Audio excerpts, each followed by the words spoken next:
let their guard down. It's always interesting to see someone let their guard down, and you get to see who they are as an individual. It's an amazing thing. You kind of get to see them without the mask, and you get to see the real person. And with Batman and Catwoman, I will say this about Tom King's run, and I know a lot of people know that I kind of shit on Tom King's Batman run. I kind of looked at it like recently. I laid out all the Batman comics he wrote. I kind of stood there and just looked at it. And I took out the nightmare storylines that he wrote. And the storylines that led up to, you know, Batcat and all, reunion and all that. I took out the entire nightmare storylines and the part where Alfred, of course, does, "He broke you, Master Wayne." I took out all those things, those stories and issues, and I put together the whole Batcat and Batcat reunion thing. I looked at it, I was just like, it wasn't that bad of a run. You take out the nightmare storylines and all that, it was a really interesting run. I really didn't like, I mean, if you took out the wedding issue too, everything about it was interesting. I mean, I don't like the whole deconstruct the character and rebuild the character type thing. I hate those narratives. I always hate those type of stories like that. You deconstruct someone you already know and you put together the person, you still have the broken pieces and their flaw. The whole thing of that is always annoying to me. Like, I like the whole character psychology thing, but when you could deconstruct Batman and you put him back together, it's pointless. You already know who the character is and what he's about. The thing that I liked what Tom King sort of did with Batman Bruce Wayne is that he sort of let Bruce Wayne lower his guard a bit. But one issue that I still to this day love is the double date with Catwoman and Batman and Lois and Clark. I like that story. I still to this day like it. I think it's an interesting comic. It kind of is a throwback, to the Golden Age comics.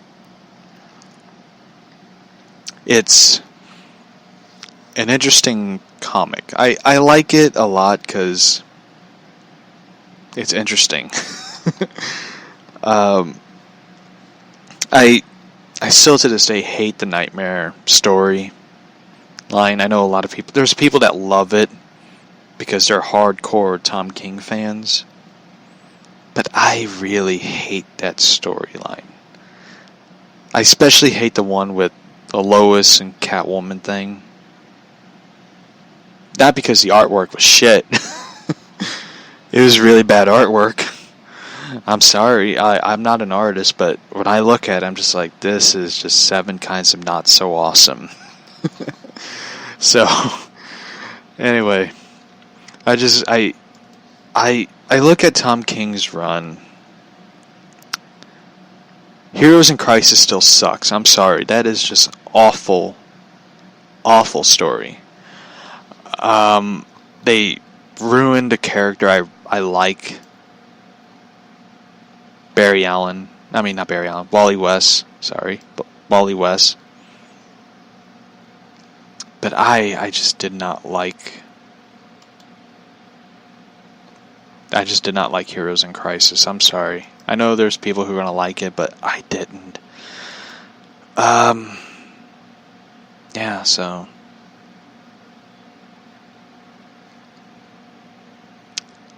Hold on. I have not read the Curse of the White Knight. I haven't read it, so.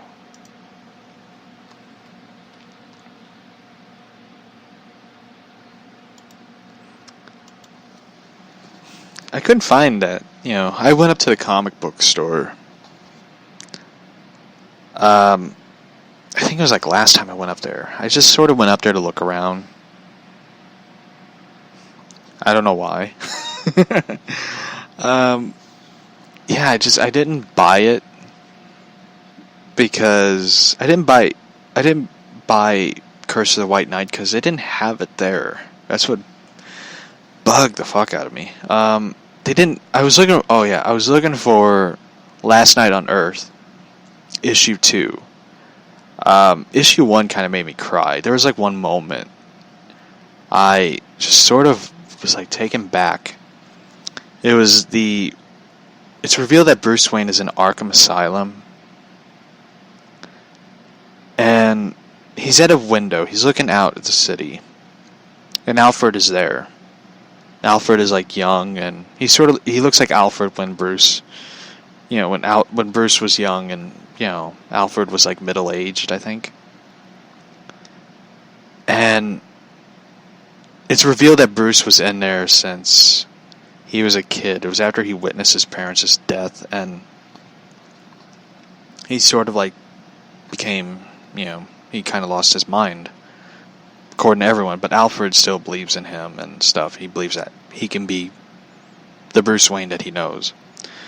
And Bruce sees something, and he presses a button, and it changes Alfred's complete identity. And it shows Alfred as an old, elderly man.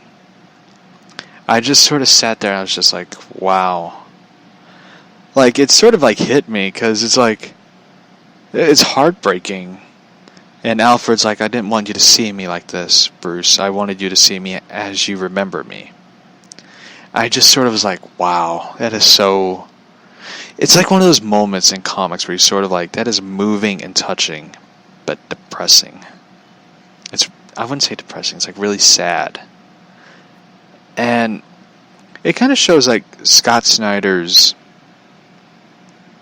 writing and Greg Capullo's artwork. It shows how a dynamic duo they are.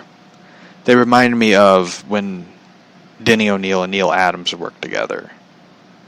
It's like you don't have those 1-2 punches anymore in comics. And it's the Last Night on Earth story I highly recommend. I love how they draw Wonder Woman as sort of like a crazy looking female dude. She has like a mohawk and she looks fucking crazy. Kind of the perfect, description of Wonder Woman I always thought she looked. So I tried to find the second issue and I could not find it. So I might have to buy it on Amazon. Again, it always bugs me because it's like you buy something, you have to like wait. And I know someone's like, you can just buy it on digital. It's like, I don't buy digital comics. If I want to buy a comic I want to read, I don't buy it on digital because I can't read a digital book. I'm sorry, I have to hold the book in my hand to read it. So I really enjoy what the book, I enjoy so far what they're doing with it. I think personally they should do another run of Snyder and Capullo, but I don't think they will. I would love to see them do a Flash comic. Flash, Barry Allen comic. I would love to see Snyder and Capullo do that one. Do a Flash comic. Because the way Greg Capullo draws the Flash is very interesting.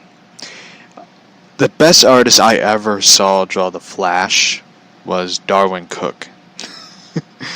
And don't get me wrong, I love the Bruce Timm Flash look. But Darwyn Cooke's Flash sort of has that... I don't know what it is. It just has something that I look at him like, this is how I pictured Barry Allen the Flash to look like. The best Catwoman artist, in my opinion, is Jim Balent.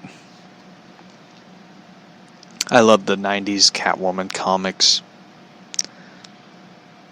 I love how Balent draws Catwoman.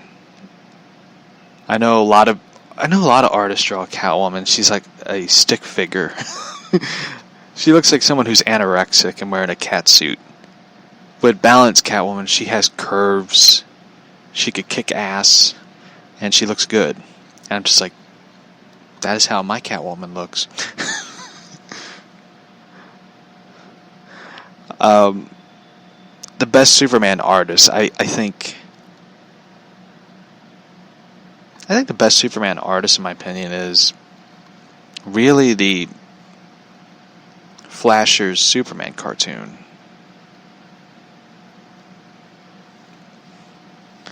I don't know why I'm talking about which artist I like for which character. The best Wonder Woman artist, I think, is Frank Miller. She looks fucked up. She doesn't look alright in the head. Speaking of which, I don't know if I talked about it yesterday.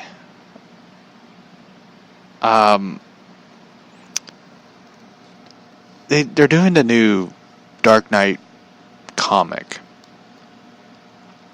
Miller is. I don't know if I talked about it. But Superman and Wonder Woman having a kid. 2 kids. Why does their son have a big ass head? I looked at the artwork recently today, and I don't know I forget what they named their son. Hold on, I'll be right back. I don't know if they named their son. I know I have the complete run of Dark Knight Returns, the Master Race stuff, Master Race comic. I don't know what the name of their son was. I totally forgot. They did the comics and they did the mini comic. The mini comic was, Miller did. He wrote and drew, and he did the Wonder Woman one, which was really boring. I forget what the fuck they named their son.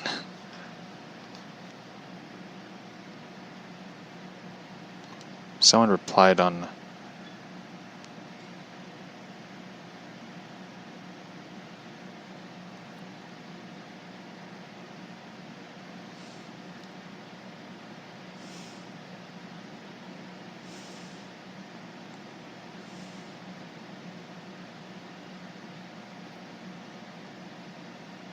Oh, someone tagged me in a tweet. Oh, shout out to my favorite podcaster. That's nice. Thank you. Let's see. That's kind of cool, someone. I love you more. I'm trying to remember what the fuck they named their son on the Miller universe. Sorry, Miller universe. Because I don't know what Frank Miller calls his comic book world. I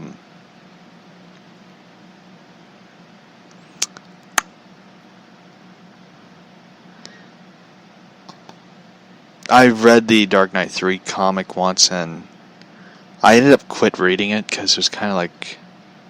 It was weird, though, because it was like they pushed it back,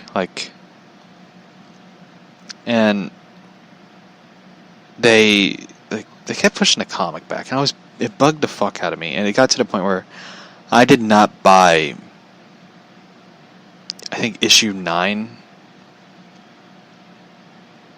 I did not buy it because it was sort of like, oh, it's the Dark Knight universe. Oh, that's what they called it. Yeah, I didn't buy it. It was just I sort of was like, fuck this. I ain't buying the final issue. You pushed it back too far. Yeah, it was just I didn't know what to think of it.